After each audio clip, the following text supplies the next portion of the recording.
All right, kiddos, so we are reading the next chapter in Witches. And again, we have two questions, right, that we want to, what do we want to do with these two questions? Race them. Race them, right? Race them. Restate, answer, cite, and give evidence to what we are going to be answering. So we have two questions. What happened to the boy's grandma at the end of the summer? Where did they decide a vacation? And what was the hotel called? That seems like a almost how many part question? Almost like I did in the other order. 3. Oh, that's okay. If you glued them in a different order, that's fine. And then why did the boy and his grandmother have to go to England, and how do they feel about it? So again, reading is thinking. So those are some of the thoughts that we want to have, and then continue our thoughts from, thinking about his first encounter with a witch. Some of you happen to ask me what encounter means. If you use it in context and you said, oh, I encountered my first witch today at the park, what could that mean, encounter? And if you think about what happened in the book, you should be able to use context clues to try to figure out what exactly encounter means. Sam, what do you think it means? Well, like to find or see a witch? Yeah, to kind of find or see someone. Usually when you encounter someone, you like run into them by accident, like encounter, or it doesn't have to be by accident, but if you encounter, sometimes they say wild animals, like I encountered a wild fox on my way to work this morning. No, I did not, but if I did, it'd be cool, I guess, or I'd stay in my car. But the boy definitely encountered his first witch. Now, interestingly enough, we know two main characters so far, Grandmama and Luke. the little boy. Now, Luke, you said Luke because I wrote it in one of the questions. Does he have a name in the book yet? No, he does not. They just refer to him as the boy, or the boy said. So keep that in mind too. Let's see as we're reading, because Luke, that was a mistype. I actually meant to write the boy. They haven't given the character a name yet, which I just thought was an interesting thing about being a writer, how Roald Dahl has chosen, even up to this point, not to give this character a name. We just know him as the boy and Grandmama, and we know of the Grand High, but we haven't met her. Okay, so we are going to start on page 47, and it's called Summer Holidays. Oh, my head is so itchy. I don't know why. All of a sudden, my hands got really cold, so I just put on gloves. I'm feeling comfortable, guys. So, is everyone else good in here? No. Comfortable? No, not comfortable. Why not? Because you're wearing witch stuff. I'm not wearing witch stuff. I just have my gloves on. I'm an ordinary woman. Do your feet hurt? Do my feet hurt? Yeah. No, they feel great actually. Are you sure? Oh yeah, not squished in at all. My toes are not squished at all. You have shoes. All right, so summer holiday. So again, we ended the last chapter with her saying, come inside, you're safe with me now. And sometimes you learn a little bit from when you have an experience. So do you think the boy took away something valuable from this bad encounter that he had? Yeah, sometimes when you have a bad experience, you learn more from it. So this boy now is, and he said he was a very boy conscious, or witch conscious boy, or witch. Witch class. He's very conscious of witches, the boy is. Yeah, All right. Very witch conscious little boy. Correct. Yes, there we go.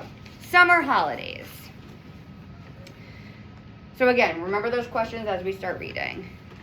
The Easter holidays came and went, and the summer term began at school. My grandmother and I had already planned to take our summer holiday in Norway, and we talked about almost nothing else every evening. She had booked a cabin for us on the boat of Newcastle to Oslo at the earliest possible moment after my school broke up, and from Oslo, she was going to take me to a place she knew down on the south coast near Ardenal, where she had spent her own summer holiday as a child nearly 80 years ago. Wow, so that means that she must be older than reading is thinking.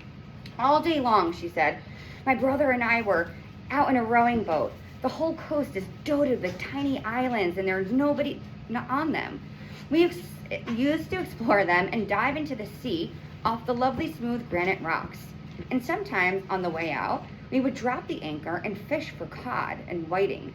And if we caught anything, we would build a fire on the island and fry the fish in the pan for our lunch. There's no finer fish in the world than absolutely fresh cod. What did you use for bait, Grandmama, when you were fishing? Mussels, she said. Everyone used mussels for bait in Norway.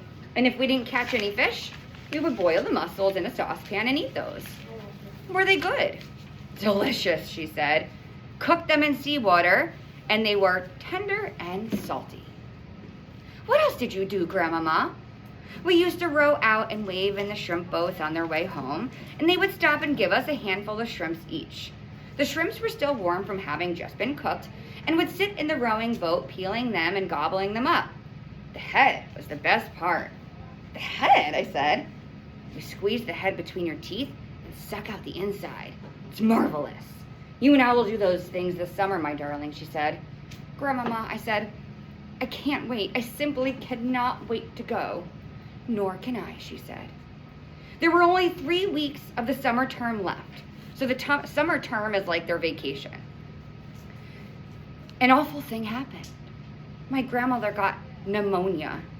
She became very ill, and a trained nurse moved into the house to look after her.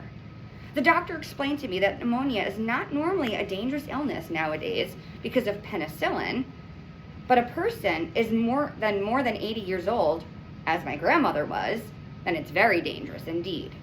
He said he couldn't even dare to move her to a hospital in her condition, so she stayed in her bedroom, and I hung out outside the door while oxygen cylinders and all sorts of frightful things were taken into her. Can I go in and see her? I asked. No, dear, the nurse said, not at the moment. A fat and jolly lady called Mrs. Springs, who used to come and clean our house every day, also moved in and slept in the house. Mrs. Springs looked after me and cooked my meals. I liked her very much, but she wasn't a patch on my grandmother for telling stories. One evening, about 10 days later, the doctor came downstairs and said to me, you can go in and see her now, but only for a short time. She's been asking for you. I flew up the stairs and burst into my grandmother's room and threw my arms around her. Yes.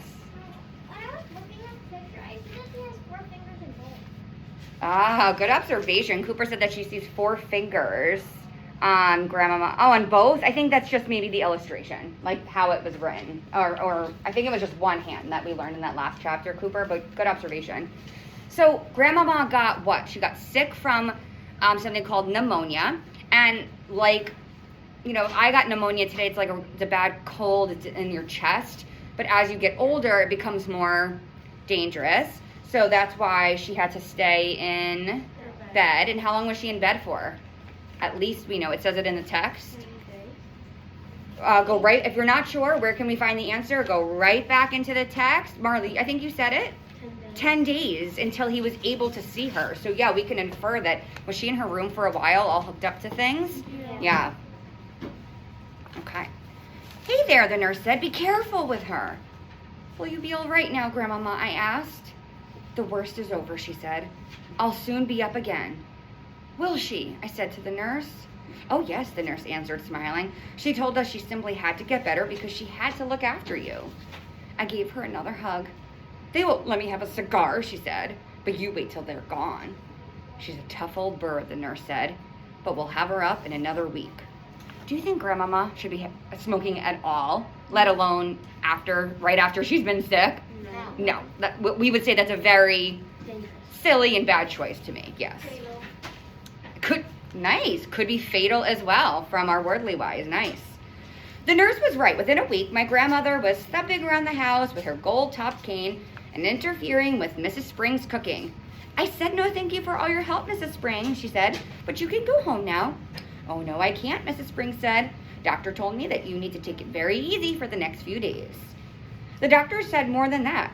He dropped a bombshell on my grandmother and me by telling us that on no account were we to risk the journey to Norway this summer. Rubbish, my grandmother cried. I promised him we'll go. It's too far, the doctor said. It would be very dangerous. But I'll tell you what you can do. You can take your grandson to a nice hotel on the southeast coast of England instead. The sea air is just what you need. Oh no, I said. Do you want your grandmother to die? The doctor asked me. Never, I said. Then don't let her go on a long journey this summer. She's not yet strong enough. And stop her smoking those vile black cigars. In the end, the doctor had his way about the holiday, but not about the cigars. Rooms were booked for us in a place called the Hotel Magnificent in a famous seaside town of Bournemouth. Bournemouth, my grandmother told me, was full of old people like herself. They retired there by the thousands because the air was so bracing and healthy, it kept them, so they are believed, alive for a few extra years. Does it? I asked. Of course not, she said. It's Tommy rot. But just for once, I think we've got to obey the doctor. Soon after that, my grandmother and I took a train to Bournemouth and settled into the Hotel Magnificent. It was an enormous white building on a seafront, and it looked to me like a pretty boring place to spend a summer holiday in. I had my own separate bedroom, but there was a door connecting my room with my grandmother's room so that we could visit each other without going into the corridor. What do you think the corridor is? If their rooms connect, what do you think the corridor is, Brielle? Very good, I agree. Just before we left for Bournemouth, my grandma had given me a consolation, has given me as consolation, so that means like as a, like since they weren't able to go to, where were they supposed to go for their holiday? Norway. Because they can't go to holiday, she's like, well, here's something else instead. So as a consolation, a present, two white mouse in a little cage, and of course, I took them with me. They were terrific fun, those mice. I call them William and Mary. And in the hotel, I set right out away teaching them to do tricks. The first trick I taught them was to creep up the sleeve of my jacket and come out by my neck. Then I taught them to climb on the back of my neck on the top of my head. I did this by putting cake crumbs in my hair. Whatever that, can you put that away? On the very first morning of our arrival, the chambermaid was making my bed when one of the mice poked its head out from under the sheets. The maid let out a shriek that brought a dozen people running to the manager. That brought a dozen people running to see who was being murdered. I was reported to the manager. There was an unpleasant scene in the manager's office with the manager, my grandmother, and me. The manager, whose name was Mr. Stringer, was a bristly man in a black tailcoat. I cannot permit mice in my hotel, ma'am, he said to my grandmother. How dare you say that when your rotten hotel is full of rats anyway, my grandmother cried. Rats, Mr. Stringer said, going Maeve in the face. There's no rats in this hotel. I saw one this very morning, my grandmother said. It was running down the corridor into the kitchen. That is not true, cried Mr. Stringer. You had better get rid of the rat catcher at once, my grandmother said, before I report you to the public health authorities.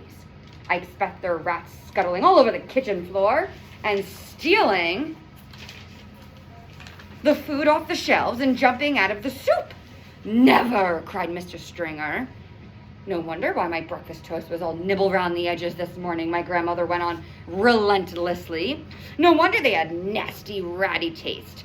Not if you're careful, the health people will be ordering the entire hotel to be closed before everyone gets typhoid fever. You are not being serious, madam, Mr. Stringer said. I was never more serious in my life, my grandmother said. Are you or are you not going to allow my grandson to keep his white mice in his room? The manager knew he was beaten. May I suggest a compromise, ma'am?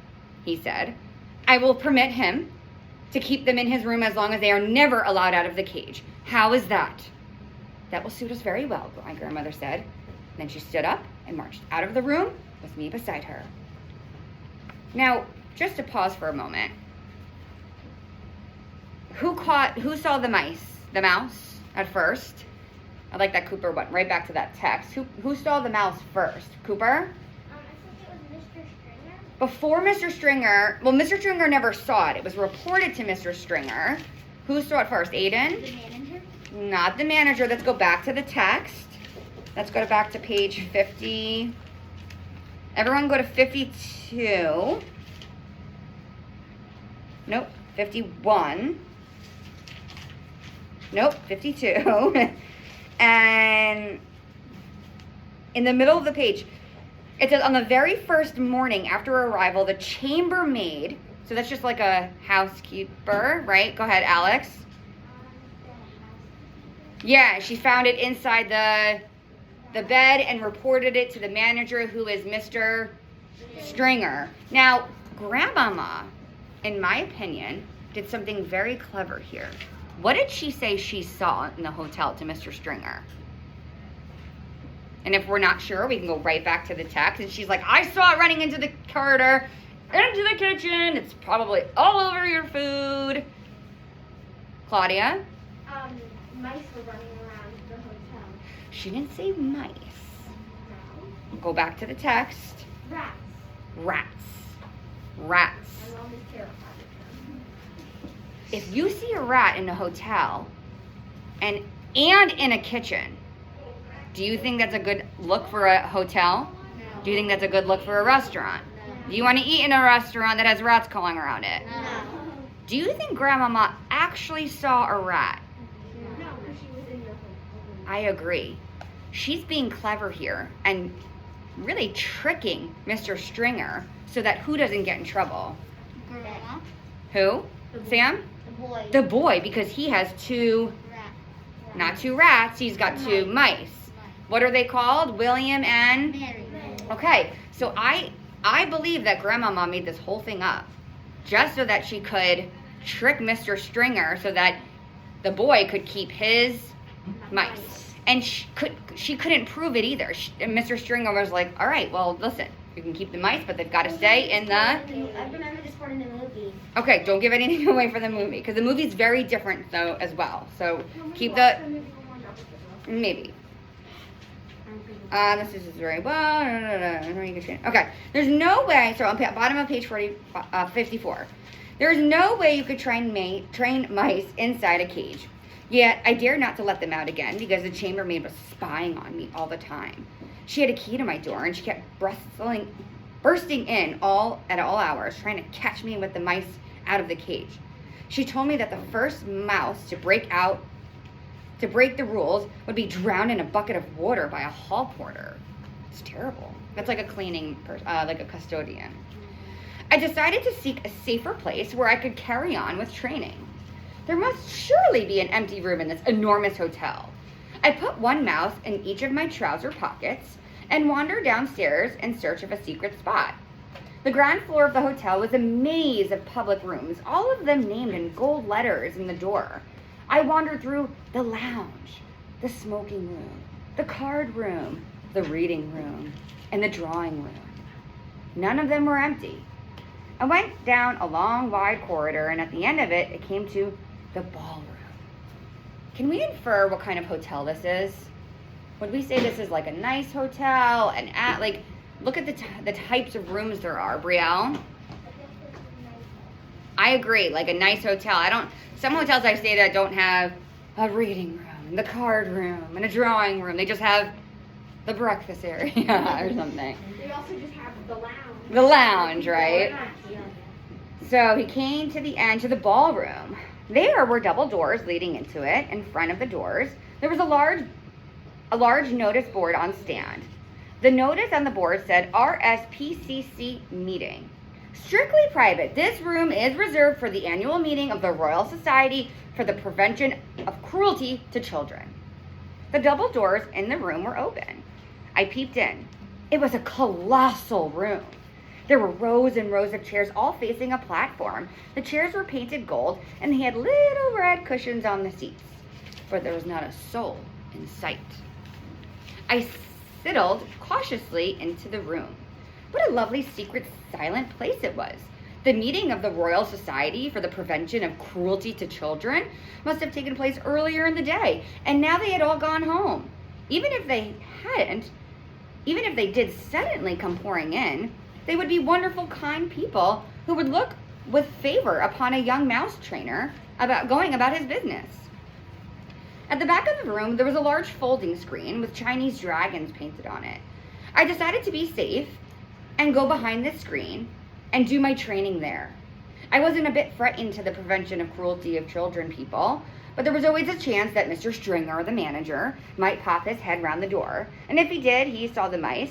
The poor thing would be in the hall porter's bucket of water before I could shout, "Stop." I tiptoed to the back of the room and set myself on the thick green carpet behind the screen. What a splendid place this was. Ideal for mouse training. I took William and Mary out of my trouser pockets. They sat beside me on the carpet, quiet and well behaved. The trick was I was going to teach them today the tightrope walking. It's not all that difficult to train an intelligent mouse to be expert tightrope walker, provided you know how exactly to go about it. First, you must have a piece of string. I had that. Then you must have some good cake. A fine currant cake is the favorite food of the white mice. They are dotty about it. I had brought it with me, a rock cake, which I had pocketed while having tea with my grandmama the day before. Now here's what you do. You stretch the string tight between your two hands, but you start by keeping it very short, only about 3 inches.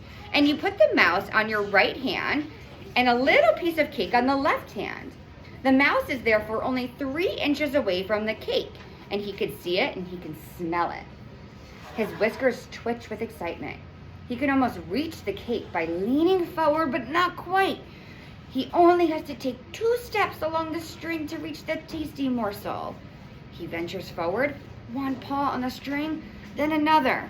If the mouse had a good sense of balance, and most of them have, he will get across easily. I started with William. He walked the string without a moment's hesitation.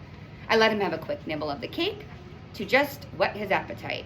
Then I put him back in my right hand. This time I lengthened the string. I made it about 6 inches long. William knew what to do now. With superb balance, he walked step by step along the string until he reached the cake. He was rewarded with another nibble. Quite soon, William was walking a 24-inch tight rope, or rather tight string, from one hand to the other to reach the cake. It was wonderful to watch him. He was enjoying himself tremendously. I cared to hold on to the string near the carpet so that if he did lose his balance, he wouldn't have to far to fall. But he never fell. William was obviously a natural acrobat, a great tightrope walker mouse. Now it was Mary's turn. I put William back in the carpet beside me and rewarded him with some extra crumbs as a currant. Then I started going through the same routine all over again with Mary. Yes, you have a question? Where is it? What page are you on? Pardon? What page are you on? 59. Then I started going through the same routine all over again with Mary. My blinding ambition, you see, my dream of dreams, was become one day the owner of a white mouse circus. I would have a small stage with red curtains in front of it, and when the curtains were drawn apart, the audience would see my world famous performing mice walking on tightropes, swinging from trapeze, turning in somersaults in air, bouncing on trampolines, and all the rest of it. I would have a white mouse riding on white rats, and the rats would be galloping furiously around the stage. I was beginning to picture myself traveling first class all over the globe with my famous white mouse circus and performing before all of the crowd heads of Europe. Have you ever as a child had a dream where you're like, oh, wish I could do this one day as a real thing? Even if it's something as silly as like your 2 pets, like your mouse, like your mice, like making it a circus out of it. Agree with me or have to say same if anyone's ever had that. I mean, I kind of do that every day with Remy and Ella, right? I'm like, oh, let me train if I could do this or do that. You wish you could have the cat. But it's just a dream. I was about halfway through Mary's training when suddenly I heard voices outside the ballroom door. The sound grew louder. It swelled into a great babble of speech from many throats. I recognized the voice of the awful hotel manager, Mr. Stringer. Help, I thought. But thank heavens for the huge screen. I crouched behind it and peered through the crack between 2 of the folding sections. I could see the entire length and width of the ballroom without anyone seeing me. Well, ladies, I'm sure you'll be quite comfortable in here, Mr. Stringer's voice was saying. Then in through the double doors he marched, black tailcoat and all, spreading his arms wide as he ushered a great flock of ladies. If there's anything we can do for you, do not hesitate to let me know, he went on. Tea will be served for you on the Sunshine Terrace after you have concluded your meeting. With that, he bowed and scraped himself out of the room as a vast herd of ladies from the Royal Society for the Prevention of Cruelty to Children came streaming in. They wore pretty clothes, and all of them had hats on their heads. I know who they are. And that's where we're going to end.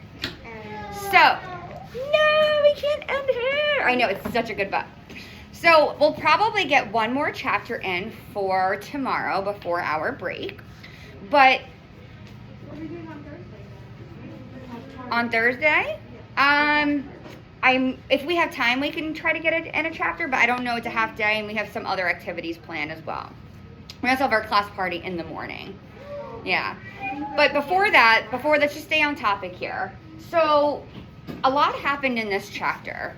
It all started with different scenes, in my opinion. In the beginning, they were in England, in their home. They're still in England, and they were at their house, and Grandmama was very sick. The doctor said they could go to a certain place. Ooh, that's part of one of the questions we're going to have to answer. And then they ended up in a city called something. I don't want to tell you because you're going to have to go back into the text and find it. And they stayed at a hotel called blah, blah, blah, blah, blah. I'm not going to tell you because you have to find it in the text. And what did they do there? So we have 2 questions that we want to answer and that we're going to start now. You're going to have one for now and one for homework, okay? What you're going to do right now is this one here. Why did the boy and his grandmother have to go to England? How did they feel about it? Why? So, and it's on page, what does it say? I can't read it there. What pages does it say there? 49 to 51. So you'll go back to page 49 and 51, and that's going to help you there answer your question. Yes. I have the same things. I have the same question. Then I may have given, I'll glue the other ones in. All right, so that was the end of summer holiday. Tomorrow we will read the meeting. And you can answer your race questions on the Schoology page. I will post them shortly for the summer holiday. Hope you enjoyed the chapter.